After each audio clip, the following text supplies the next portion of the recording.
السلام علیکم ورحمۃ اللہ وبرکاتہ۔ اللہ تبارک و تعالیٰ کا کروڑہ بار شکر کہ جس نے ہمیں پھر توفیق بخشی کہ ہم نور اعلیٰ نور چینل کے ساتھ وابستہ ہوں اور جس کے ذریعے ہم قرآن پاک کا ترجمہ اور تفسیر سیکھیں۔ آج ہم سورہ فاتحہ کی جن آیات کو سمجھنے جا رہے ہیں جو دل کو یقین دیتے ہیں کہ ہمارا رب صرف اس دنیا کا ہی نہیں بلکہ قیامت کے دن کا بھی سچا مالک ہے، اور وہ ہمیں سکھاتا ہے کہ ہم بندے ہیں، بندگی اسی کی، امید اسی سے، مدد اسی سے۔ اللہ کرے یہ چند لمحے ہمارے دل کو بدل دیں، آمین۔ چلتے ہیں ہم اپنی آیات کی طرف۔ سورہ فاتحہ پارہ نمبر 1 آیت مبارکہ 3۔ مالک یوم الدین، روز جزا کا مالک، روز جزا کے دن کا مالک۔ جزا کے دن سے مراد قیامت کا دن ہے۔ اس دن نیک اعمال کرنے والے مسلمانوں کو ثواب ملے گا، گناہ گاروں کافروں کو سزا ملے گی، جبکہ مالک اسے کہتے ہیں جو اپنی ملکیت میں موجود چیزوں میں جیسے چاہے تصرف کرے۔ اللہ تعالیٰ اگرچہ دنیا آخرت دونوں کا مالک ہے، لیکن یہاں قیامت کے دن کو بطور خاص اس لیے ذکر کیا تاکہ اس دن کی اہمیت دل میں بیٹھے۔ نیز دنیا کے مقابلے میں آخرت میں اللہ تعالیٰ کے مالک ہونے کا ظہور زیادہ ہوگا، کیونکہ اس دن کسی کے پاس ظاہری سلطنت بھی نہ ہوگی جو اللہ تعالیٰ نے دنیا میں لوگوں کو عطا فرمائی تھی۔ اس لیے یہاں خاص طور پر قیامت کے دن کی ملکیت کا ذکر کیا گیا۔ ایاک نعبد و ایاک نستعین، ہم تجھی کو پوجیں اور تجھی سے مدد چاہیں۔ اس سے پہلی آیات میں بیان ہوا کہ ہر طرح کی حمد و ثنا کا حقیقی مستحق اللہ تعالیٰ ہے، جو کہ سب جہانوں کا پالنے والا، بہت مہربان، رحم فرمانے والا ہے۔ اس آیت سے بندوں کو سکھایا جا رہا ہے کہ اللہ تعالیٰ کی بارگاہ میں اپنی بندگی کا اظہار یوں کریں کہ اے اللہ عز و جل، ہم صرف تیری ہی عبادت کرتے ہیں، کیونکہ عبادت کا مستحق صرف تو ہی ہے اور تیرے علاوہ کوئی اس لائق ہی نہیں کہ اس کی عبادت کی جا سکے، اور حقیقی مدد کرنے والا بھی تو ہی ہے۔ تیری اجازت و مرضی کے بغیر کوئی کسی قسم کی ظاہری، باطنی، جسمانی، روحانی، چھوٹی بڑی کوئی مدد نہیں کر سکتا۔ عبادت اور تعظیم میں فرق۔ عبادت کا مفہوم بہت واضح ہے، سمجھنے کے لیے اتنا ہی کافی ہے۔ کسی کو عبادت کے لائق سمجھتے ہوئے اس کی کسی قسم کی تعظیم کرنا عبادت کہلاتا ہے۔ اگر عبادت کے لائق نہ سمجھیں تو محض تعظیم ہوگی، عبادت نہیں کہلائے گی۔ جیسے نماز میں ہاتھ باندھ کر کھڑے ہونا عبادت ہے، لیکن یہی نماز کی طرح ہاتھ باندھ کر کھڑے ہونا استاد، پیر یا ماں باپ کے لیے ہو تو محض تعظیم ہے، عبادت نہیں۔ دونوں میں فرق وہی ہے جو ابھی آپ کو بتایا گیا۔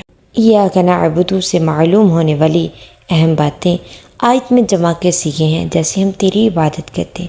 اس سے معلوم ہوا نماز جماعت کے ساتھ ادا کرنی چاہیے۔ دوسروں کو بھی عبادت کرنے میں شریک کرنے کا فائدہ یہ ہے کہ گناہ گاروں کی عبادتیں اللہ تعالیٰ کی بارگاہ کے محبوب اور مقبول بندوں کی عبادتوں کے ساتھ جمع ہو کر قبولیت کا درجہ پا لیتی ہیں۔ نیز یہ بھی معلوم ہوا کہ اللہ تعالیٰ کی بارگاہ میں اپنی حاجت عرض کرنے سے پہلے اپنی بندگی کا اظہار کرنا چاہیے۔ امام عبداللہ بن احمد نصفی رحمۃ اللہ علیہ فرماتی ہیں، عبادت کو مدد طلب کرنے سے پہلے ذکر کیا گیا، کیونکہ حاجت طلب کرنے سے پہلے اللہ تعالیٰ کی بارگاہ میں وسیلہ پیش کرنا قبولیت کے زیادہ قریب ہے۔ اللہ تعالیٰ کی بارگاہ میں وسیلہ پیش کرنے کی برکت ہر مسلمان کو چاہیے کہ وہ اللہ تعالیٰ کی بارگاہ میں کسی کا وسیلہ پیش کر کے اپنی حاجات کے لیے دعا کیا کریں، تاکہ اس وسیلے کے صدقے دعا جلد مقبول ہو جائے۔ اور اللہ تعالیٰ کی بارگاہ میں وسیلہ پیش کرنا قرآن و حدیث سے ثابت ہے۔ چنانچہ وسیلے کے بارے میں اللہ تبارک و تعالیٰ ارشاد فرماتا ہے، اے اللہ عز و جل، میں تجھ سے سوال کرتا ہوں اور تیری طرف نبی رحمت حضرت محمد صلی اللہ علیہ وسلم کے ساتھ متوجہ ہوتا ہوں۔ اے محمد صلی اللہ علیہ وسلم، میں نے آقا دو عالم صلی اللہ علیہ وسلم کے وسیلے سے اپنے رب کی طرف اپنی اس حاجت میں توجہ کی تاکہ میری حاجت پوری کر دی جائے۔ اے اللہ عز و جل، پس تو میرے لیے آقا دو عالم صلی اللہ علیہ وسلم کی شفاعت قبول فرما۔ اعلیٰ حضرت امام احمد رضا خان رحمۃ اللہ علیہ فرماتی ہیں، علماء تصریح فرماتی ہیں، یا محمد سے متعلق ضروری وضاحت ہے کہ آقا دو عالم صلی اللہ علیہ وسلم کو نام لے کر ندا کرنی حرام ہے، اور یہ بات واقعی محل انصاف ہے۔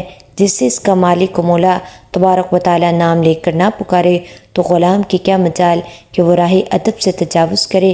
بلکہ امام زین الدین موراغی وغیرہ محققین نے فرمایا، اگر لفظ کسی دعا میں وارد ہو جو خود نبی کریم صلی اللہ علیہ وسلم نے تعلیم فرمائے، جیسے دعائے یا محمد انی توجہت بک الی ربی، تاہم اس کی جگہ یا رسول اللہ یا نبی اللہ کہنا چاہیے۔ حالانکہ الفاظ دعا میں حتی الوسع تغییر نہیں کی جاتی۔ یہ مسئلہ یعنی اہم ترین مسئلہ جس سے اکثر اہل زمانہ غافل ہیں، واجب الحفظ ہے۔ وَإِيَّاكَ نَسْتَعِينُ، اور تجھی سے مدد چاہتے ہیں۔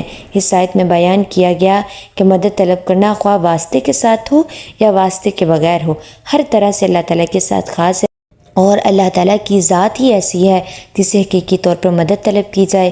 اعلیٰ حضرت امام احمد رضا خان بریلوی رحمۃ اللہ علیہ فرماتی ہیں، حقیقی مدد طلب کرنے سے مراد یہ ہے جس سے مدد طلب کی جائے اسے بذات قادر، مستقل، مالک اور غنی بے نیاز جانا جائے کہ وہ اللہ تعالیٰ کے عطا کے بغیر خود اپنی ذات سے اس کام کرنے کی قدرت رکھتا ہے۔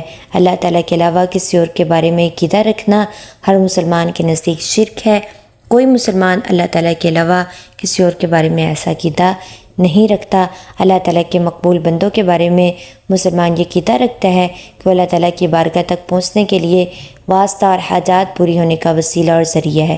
تو جس طرح حقیقی وجود کے کسی کے پیدا کیے بغیر خود اپنی ذات سے موجود ہونا اللہ تعالیٰ کے ساتھ خاص ہے، اس کے باوجود کسی کا موجود ہونا اس وقت تک شرک نہیں جب تک وہی حقیقی وجود مراد نہ لیا جائے۔ یوں ہی حقیقی علم کسی کے عطا کے بغیر خود اپنی ذات سے ہو، اور حقیقی تعلیم کسی چیز کی محتاج کے بغیر از خود کسی کو سکھانا اللہ تعالیٰ کے ساتھ خاص ہے۔ اس کے باوجود دوسرے کو عالم کہنا یا اس سے علم طلب کرنا اس وقت تک شرک نہیں ہو سکتا جب تک وہی اصلی معنی مقصود نہ ہو۔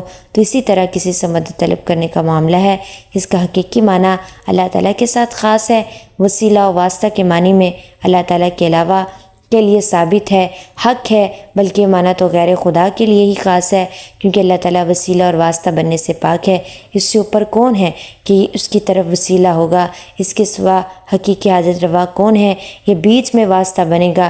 بد مذہبوں کی طرف سے ہونے والا ایک اعتراض ذکر کر کے اس کے جواب میں فرماتی ہیں، یہ نہیں ہو سکتا کہ خدا سے توسل کر کے اسے کسی کے یہاں وسیلہ و ذریعہ بنایا جائے۔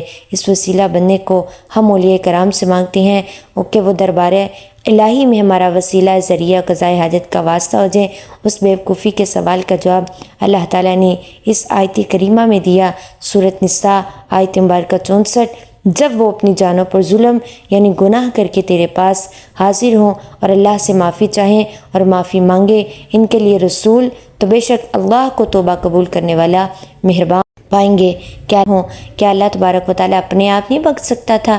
پھر کیوں یہ فرمایا اے نبی تیرے پاس حاضر ہوں اور تو اللہ سے ان کی بخشش چاہے تو یہ دولت و نعمت پائیں؟ یہی ہمارا مطلب ہے جو قرآن کی آیت صاف فرما رہی ہے۔ زیر تفسیر آیت کریمہ کے بارے میں مزید تفصیل جاننے کے لیے فتاوی رضویہ کی جلد نمبر 21 میں موجود اعلیٰ حضرت امام رضا خان بریلوی کا رسالہ برکات الامداد لأہل الاستمداد، مدد طلب کرنے کی جو ہے وہ ذکر کیا گیا ہے، اس کا ضرور مطالعہ کیجیے۔ اللہ کے اطاعت سے بندوں کا مدد کرنا اللہ تعالیٰ ہی کا مدد کرنا ہوتا ہے۔ یاد رہے اللہ تعالیٰ اپنے بندوں کو دوسروں کی مدد کرنے کا اختیار دیتا ہے، اور اس اختیار کی بنا پر ان بندوں کا مدد کرنا اللہ تعالیٰ ہی کا مدد کرنا ہوتا ہے۔ جیسے غزوہ بدر میں فرشتوں نے آ کر صحابہ کرام رضوان اللہ علیہم اجمعین کی مدد کی، لیکن اللہ تعالیٰ نے ارشاد فرمایا وَلَقَدْ نَصَرَكُمُ اللَّهُ بِبَدْرٍ وَأَنْتُمْ أَذِلَّةٌ، اور بے شک اللہ تعالیٰ نے بدر میں تمہاری مدد کی جب تم بالکل سر و سامان تھے۔ یہاں فرشتوں کی مدد کو اللہ تعالیٰ کی مدد کہا گیا، اس کی وجہ ہے کہ فرشتوں کو مدد کرنے کا اختیار اللہ تعالیٰ کے دینے سے ہے، تو حقیقتاً اللہ تعالیٰ کی مدد ہوئی۔ یہی معاملہ انبیاء کرام علیہ الصلوۃ والسلام اور اولیاء اعظام کا ہے کہ وہ اللہ عز و جل کی اطاعت سے مدد کرتے ہیں، حقیقتاً وہ مدد اللہ تعالیٰ کی ہوتی ہے۔ جیسے حضرت سلیمان علیہ السلام نے اپنے وزیر حضرت آصف بن برقیہ رضی اللہ تعالیٰ عنہ سے تخت لانے کا فرمایا، انہوں نے پلک جھپکنے میں تخت حاضر کر دیا۔ اس پر انہوں نے فرمایا ھذا من فضل ربی، میرے رب کے فضل سے ہے۔ اور تاجدار رسالت صلی اللہ علیہ وسلم کی سیرت مبارکہ میں مدد کرنے کی تو اتنی مثالیں موجود ہیں، اگر سب جمع ہو جائیں تو ایک ضخیم کتاب مرتب ہو سکتی ہے۔ ان میں سے چند جو ہے وہ آپ کے سامنے ذکر کی جائیں گی۔ صحیح بخاری میں ہے، نبی کریم صلی اللہ علیہ وسلم نے تھوڑے سے کھانے سے پورے لشکر کو سیر کیا۔ دوسری، آقا دو عالم صلی اللہ علیہ وسلم نے دودھ کے ایک پیالے سے 70 صحابہ کو سیراب کر دیا۔ نمبر 3، انگلیوں سے پانی کے چشمے جاری کر کے 1400 یا اس سے بھی زائد افراد کو سیراب کر دیا۔ نمبر 4، لعاب دہن سے بہت سے لوگوں کو شفا عطا فرمائی۔ یہ تمام مددیں چونکہ اللہ تعالیٰ کی عطا کردہ طاقت سے تھی، لہذا سب اللہ تعالیٰ کی ہی مددیں ہیں۔ اس بات پر یقین کرنا چاہیے کہ جو ہے وہ یہ تمام مددیں چونکہ اللہ تعالیٰ کی عطا کردہ طاقت سے تھی، لہذا سب اللہ تعالیٰ کی ہی مددیں ہیں۔ وَمَا عَلَيْنَا إِلَّا الْبَلَاغُ الْمُبِينُ۔ کیسی خوبصورت بات ہے کہ ہم اس رب کے ہیں جس کے آگے ہر طاقت بے بس ہے اور جس کی مدد کے بغیر کوئی سہارا نہیں۔ یا اللہ ہمیں اپنی سچی بندگی، سچا یقین اور اپنا پیارا قرب عطا فرما۔ انشاءاللہ اگلی نشست میں سورہ فاتحہ کی باقی آیات کا نور بانٹیں گے۔ اللہ تبارک و تعالیٰ سے دعا ہے کہ اللہ تبارک و تعالیٰ سمجھنے اور سمجھانے کی توفیق عطا فرمائے۔ آپ سب کو اللہ اپنی امان میں رکھے۔ السلام علیکم ورحمۃ اللہ وبرکاتہ۔